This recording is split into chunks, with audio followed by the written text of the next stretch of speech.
बिस्मिल्लाहिर्रहमानिर्रहीम। अस्सलामुअलैकुम। पीटीआई वाले कुछ तहरीक लब्बैक पाकिस्तान से सीख ले।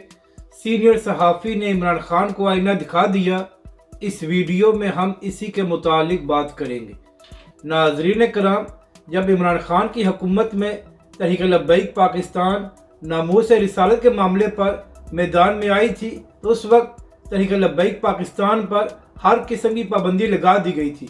यहाँ तक कि बगैर किसी केस के अल्लामा साद हुसैन रिजवी को 8 महीने जेल में रखा गया और तहरीक लब्बैक के कारकुनों को 6 महीने गिरफ्तार करके किसी अदालत में भी पेश नहीं किया गया था। मगर इसके बावजूद तहरीक लब्बैक पाकिस्तान के कारकुनों ने ना ही सरकारी मुलाक को नुकसान पहुँचाया और ना ही फौजी तनसीबात पर हमले किए। जबकि दूसरी जानब जैसे इमरान खान को गिरफ्तार किया गया तो पीटीआई के लोगों ने पूरे मुल्क में जिलाओ गिराव किया, रेडियो पाकिस्तान की इमारत को आग लगाई और यहाँ तक कि फौजी तनसीबात पर भी हमले किए गए। तो नाज़रीन करम, इसी हवाले से बात करते हुए सीनियर सहाफ़ी मंसूर अली खान ने कहा कि जब तहरीक लब्बैक पाकिस्तान इमरान खान की हुकूमत में बाहर आई थी तो उस वक्त वो कुछ तहरीक लब्बैक ने नहीं किया जो आज पीटीआई वालों ने किया।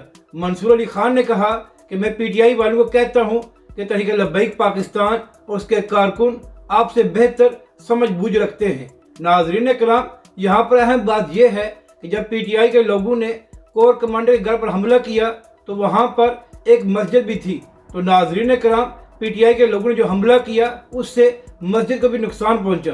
तो आप यहाँ से अंदाज़ा लगा लें कि पीटीआई के लोगों ने इमरान खान की मोहब्बत में क्या कुछ कर दिया है। यही वजह है कि मंसूर अली खान ने कहा कि मैं यह बात कहने पर मजबूर हो गया हूँ कि तहरीक लब्बैक के कारकुन पीटीआई वालों से बेहतर सियासी सूझबूझ रखते हैं। तो नाज़रीन कराम, कल तक जो लोग तहरीक लब्बैक पाकिस्तान पर तनकीद किया करते थे कि लब्बैक वालों ने रास्ते बंद किए हैं, आज उसी जमात के लोगों ने पूरे मुल्क में आग लगाई है और फौजी तनसीबात पर हमले किए हैं। मगर फिर भी बड़े बड़े मीडिया के लोग खामोश बैठे हुए हैं और वो अपनी मुनाफिकत दिखा रहे हैं।